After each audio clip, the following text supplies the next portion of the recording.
Continuamos aquí en Café y Noticias y como ya se dieron cuenta, tengo a una invitada en esta ocasión aquí en este espacio de Café y Noticias. Ella es Ana Emilia, Felker, y está presentando este libro, Pantano, editado por Almadía.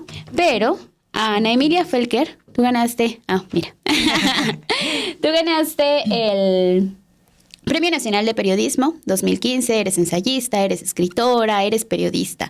Cuéntame cómo nace la idea de escribir este ensayo, pero que a la vez se siente como una novela que poco a poco vas descubriendo, vas entendiendo cuáles son los hilos comunicantes de este libro. Sí, es un libro híbrido entre lo periodístico, hay partes que se sienten más crónica, como dices, y más ensayo, pero que sí se va siguiendo una trama de que ocurre en este ambiente hostil en Estados Unidos y que parte de un tiroteo que ocurrió en 2019 en el supermercado de Walmart en El Paso, cuando un supremacista blanco manejó desde los suburbios de Dallas hasta El Paso con la intención explícita de disparar contra latinos en el contexto de Trump y su discurso de la invasión de los hispanos a Estados Unidos, ¿no? Entonces, a partir de ese momento hay varios personajes que permiten reflexionar sobre racismo y blanquitud en Estados Unidos. Y medio sí hay una trama, pero también hay mucha reflexión al respecto. Sí, qué bueno que mencionas esta parte que hay una reflexión, porque el libro, cuando uno lo empieza a leer, empieza a sentir que es la historia de Ana Emilia Felker, ¿no? Que es tal cual contarlo en primera persona, estar, como dices, reflexionando desde el primer momento que tú viajas a Estados Unidos y los episodios que has tenido y que has encontrado ahí también esta idea de a ver qué pasa con las ideas de racismo, qué pasa con la supremacía blanca que lo tienen muy, muy dominado en aquel país. Sí, yo quería escribir una historia sobre migración, pero me preocupaba usurpar el discurso de los migrantes, ¿no? Que no es mi experiencia. Entonces quería establecer muy claramente mi lugar de enunciación, de dónde vengo, cuál es mi relación afectiva, familiar con ese lugar. Entonces también por eso hay elementos autobiográficos. Por ejemplo, mi relación con mi papá que nació en Estados Unidos, pero se vino a México a los 5 años y luego hace como 20 años se volvió a ir a Estados Unidos. Y este extrañamiento y distancia que le sucede a muchas personas que se desplazan o migran, que de pronto ya te tienes que adaptar a otro lugar y los que se quedaron en tu lugar de origen ya no te reconocen, ¿no? Hablas distinto, o este reclamo de agringarse, ¿no? Te agringaste. Y lo planteo a través de mi relación con mi familia que vive allá, ¿no? Es en los primeros capítulos que uno puede encontrar justamente esta idea, ¿no? Y esta relación, y de ahí retomo una frase que tienes en el libro que dice: vuelvo hacia el norte cuando traigo en el cuerpo el sur. Es parte de tu raíz, es parte de seguir diciendo, o sea, sí, porque tengo que ir a Estados Unidos, pero si mi idea y mi naturaleza es aquí en México, ¿no? Qué tan difícil para los migrantes también, en este caso, que a ti te toca en algún momento viajar a Estados Unidos, tener la oportunidad de vivir allá, pero de una manera distinta incluso a lo que conocemos como la migración y todo este camino que pasan muchas personas que deciden llegar a este sueño americano. Sí, que creo que también lo que planteo es que en el norte también existe un sur, ¿no? La gente migra hacia allá, pero estas diferencias de clase sobre todo se mantienen, ¿no? Entonces mucha gente mantiene incluso su comunidad y siguen hablando español aunque estén en Estados Unidos y siguen siendo relegados y oprimidos aunque ya hayan cruzado la frontera, ¿no? Entonces, cómo esa frontera se replica también hasta en el cuerpo, ¿no? En el color de piel.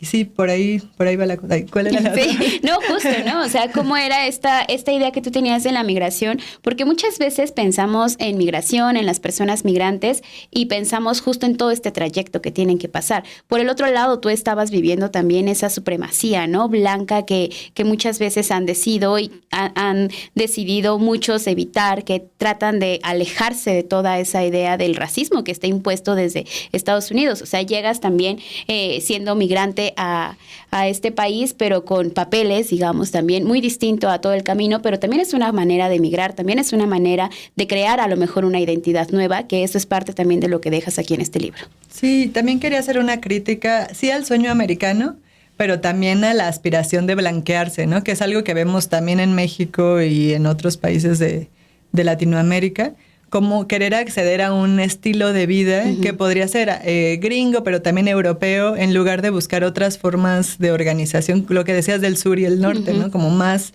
relacionadas con esta forma de comunidad del sur, ¿no? Del sur global, digamos. Entonces también hago esa crítica a la aspiración de blanquearnos independientemente del color de piel y que se relaciona con el supremacismo, ¿no? Porque blanquearse implica pensar que eso es una superioridad o no, no sé qué es lo que promueve la cultura o el gran sueño americano. El racismo, ¿no? O sea, racismo, que ha estado en Estados Unidos por muchísimos años y que incluso cayendo también a otro de los temas que tocas es esta violencia que ha habido hacia migrantes, ¿no? O sea, este ataque hacia personas, ya decías tú, en este ataque que hubo en el supermercado, asesinando a migrantes, pero con esta idea de la supremacía blanca, ¿no? O sea, ¿a qué se enfrentan también los migrantes al momento de querer acceder a este mundo que es completamente distinto? Tú narras en el libro también estas imágenes de decir, en México es algo muy distinto y concebimos un Estados Unidos muy distinto, o nos hacen creer que hay un Estados Unidos que justamente tiene que liderar, ¿no? ciertos lugares, ciertos temas, pero es también estando ahí otra cosa muy distinta a lo que nosotros percibimos desde México. Sí, por ejemplo, hay un capítulo de donde narro como veía un señor que vivía en la calle desde donde vivía y de pronto no pensamos en la pobreza que hay en Estados Unidos, ¿no? Que es distinta aquí porque, por ejemplo, muchas personas son veteranos de guerra que ya tienen problemas psicológicos y están en la calle y pues no es la imagen que nos venden de Estados Unidos, pero que es bastante choqueante y la brecha económica es, yo creo que mucho más grande que aquí, ¿no? Los ricos son muy ricos y los pobres son muy pobres. ¿Qué pasa también con estos discursos que escuchamos desde la política? Por ejemplo, un Donald Trump, te tocó estar viendo cómo estaban llevando la guerra en Irak, en algún momento lo narras también aquí en el libro. ¿Qué pasa con estos personajes que justamente desde la política también tienen estos discursos de supremacía blanca y que estamos ya a unos meses de que sean las elecciones y que un Donald Trump puede regresar a estar en la presidencia de Estados Unidos? Sí, eso fue lo que a mí me asombró mucho, que lo que parecía un discurso extremo de odio en las redes sociales, en realidad era el mismo discurso que se estaba proponiendo desde la Casa Blanca. Y ahora es muy probable que vuelva ese mismo discurso y cómo eso capitaliza la polarización social, ¿no? Estas pequeñas diferencias que a lo mejor se pueden solucionar en un diálogo cotidiano, pero que los políticos lo exaltan para ganar votos.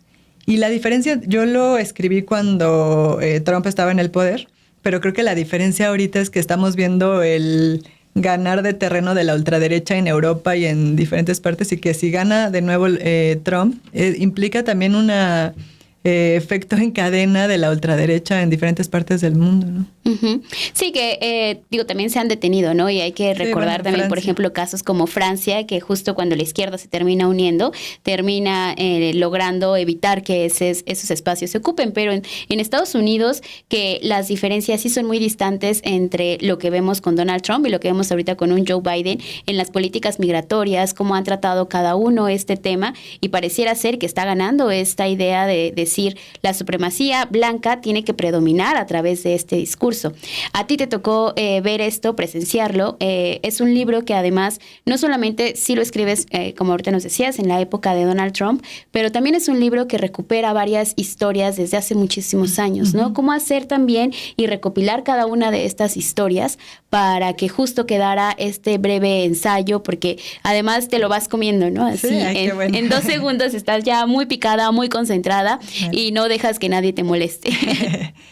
Sí, pues lo que intentaba hacer era un mosaico de historias que permitiera hacer una instantánea de este momento en Estados Unidos, pero que también está muy tejido con su historia, ¿no? Su historia también de resistencia social, ¿no? Toda la historia de los movimientos civiles, ¿no? De los negros, por ejemplo. Entonces hay una parte en que hago como flashback de momentos en Houston en que hubo presencia de los Black Panthers, pero que también estaba el juicio que hubo contra el policía que asesinó a George Floyd, con la bota en el cuello, ¿no? Que fue un momento muy significativo y que provocó protestas masivas, y que George Floyd era de Houston, donde ocurre la mayor parte de del libro, y entonces en ese momento del juicio había mucha ebullición y discusión y tensiones raciales.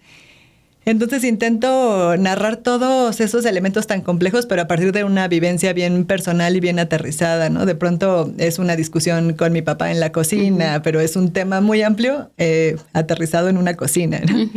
Y así va más o menos. El periodismo, ¿qué tanto te ayudó para llegar a esta síntesis, ¿no? de hechos? Porque sí, como bien mencionas, hay varios episodios importantes, pero además también te adentras a entender un poco qué es lo que pasa en la cabeza de esas personas, ¿no? Por ejemplo, la persona que decide salir a comprar balas, que decide salir y tener un arma, porque en Estados Unidos está permitido que tengas un arma. Entonces, también como esta idea de la novela te ayuda a crear ese pensamiento, pero además también tienes el periodismo, que tienes estos datos y estos hechos tan concretos como los que nos mencionaste. Sí, creo que tiene que ver con mi formación y es el tipo de escritura que me interesa. Salir un poco de mí misma y preguntarle a las personas cómo están viviendo determinada situación, ¿no? Y entonces hice bastantes entrevistas. Te decía 2 de las sobrevivientes del tiroteo, pero también a mi vecino que resultó que había estado en la cárcel por pertenecer a una banda neonazi, pero luego dijo que en realidad no le caían mal los mexicanos. Como encontrar esas contradicciones a partir de conversaciones con las personas y que sería muy difícil de inventar, o tal vez incluso sería inverosímil si uno lo inventara. Y me gusta mucho de esa herramienta, o las herramientas del periodismo que te dan el salvoconducto para hablar con personas con las que a lo mejor no platicarías, ¿no? Y te da ese pretexto y eso, y me interesa mucho también abordar las coyunturas para entender yo mejor mi presente, ¿no? También. ¿Qué encontraste, ahora que decías y detallabas este punto, qué encontraste sobre la supremacía blanca? ¿Cómo es que se queda y cómo es que ha prevalecido por muchísimos años? Porque no hay nada bueno de tener un pensamiento así, un pensamiento racista, pero ¿qué encontraste en esta manera de hablar? Como por ejemplo que nos decías que había pertenecido ¿Al vecino? Al vecino que pertenecía a una banda neonazi. ¿Qué les lleva a seguir en este pensamiento y a que se siga también quedando, ¿no? Porque sí decías hace un momento, los políticos lo siguen replicando, lo siguen diciendo, lo siguen emulando desde Casa Blanca, por ejemplo, pero también hay otro tipo de acciones como estos conciertos neonazis y gente que termina comprando ese discurso. Ay, cada locura, ni siquiera pude incluir todo lo que quería. Por ejemplo, me acuerdo que encontré un concurso que había en que la gente hacía que su coche contaminara más, que sacara más humo negro, y hacían competencias de quién podía sacar más humo negro para protestar contra la idea del cambio climático, porque no creen en el cambio climático. Todo tipo de locuras gringas que son muy difíciles de entender, ¿no? Pero creo que están estas cosas como datos de color, pero también lo que planteo en el libro es que desde el diseño urbano, desde la arquitectura está el supremacismo, ¿no? Si piensas en la arquitectura justo de la Casa Blanca o del Capitolio, hay algo ahí bien neonazi, ¿no? Como los nazis también amaban ese tipo de arquitectura neoclásica y que todo es blanco y magnífico como para hablar desde arriba, ¿no? Hacia abajo. O por ejemplo los suburbios que también son espacios aislados donde la gente pues tiende a blanquearse, ¿no? Y pues lo que planteo es que ese supremacismo blanco está en todos los espacios, tanto en situaciones extremas como el tiroteo y otros tiroteos, pero también en la vida cotidiana, ¿no? Es a lo que se enfrentan también todos los hispanos que viven en Estados Unidos. O sea, sabemos que sí se enfrentan a este tipo de actos, pero es el día a día. ¿A ti te tocó vivir algo así? Pues es que también ese es el tema. Claro que hablo desde un lugar de privilegio y nunca, o sea, por ejemplo, hablo de estar ahí en la preparatoria y pues nunca nadie me pidió mis papeles.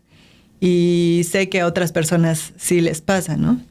Y ahí es donde yo también me preguntaba sobre mi propia blanquitud, ¿no? Si sería considerada o soy blanca, pero si se puede renunciar a esa blanquitud, que es lo que plantea en uno de los capítulos. Hablo de un hijo de colombianos que emigraron a Estados Unidos y que escribió en el periódico de su universidad que había que matar a los blancos, ¿no? Y se le fueron todos encima, pero se refería a que había que matar a nuestro blanco interior, ¿no? Como si podemos renunciar a nuestra sin reconocer nuestros privilegios y demás, pero renunciar a esa blanquitud que te hace querer acceder a un tipo de vida, a no ascender socialmente aplastando a los demás, y podemos vivir de otra forma. Sí, porque creo que también es parte de reconocer justo eso, ¿no? Desde dónde estamos escribiendo, desde dónde estamos teniendo estas posturas, pero además algo que mencionas tú y que creo que es importante también que se nos quede es de qué forma sigues adoptando y sigues a lo mejor repitiendo estos patronos o este patrón, o terminas también diciendo, no, yo no quiero nada de esa blanquitud, ¿no? O sea, en lugar de darme cosas buenas, me está dando cosas malas. ¿De qué forma también puedo tomar una postura ante esta supremacía que se nos ha impuesto desde Estados Unidos? Sí, exactamente. Pues bueno, muchísimas gracias por estos minutos, Ana Emilia Felker. Pueden encontrar Pantano. Bueno, ¿y por qué Pantano? Sí, antes de que te nos vayas. Pues como sabes, en el libro cambió varias veces de nombre.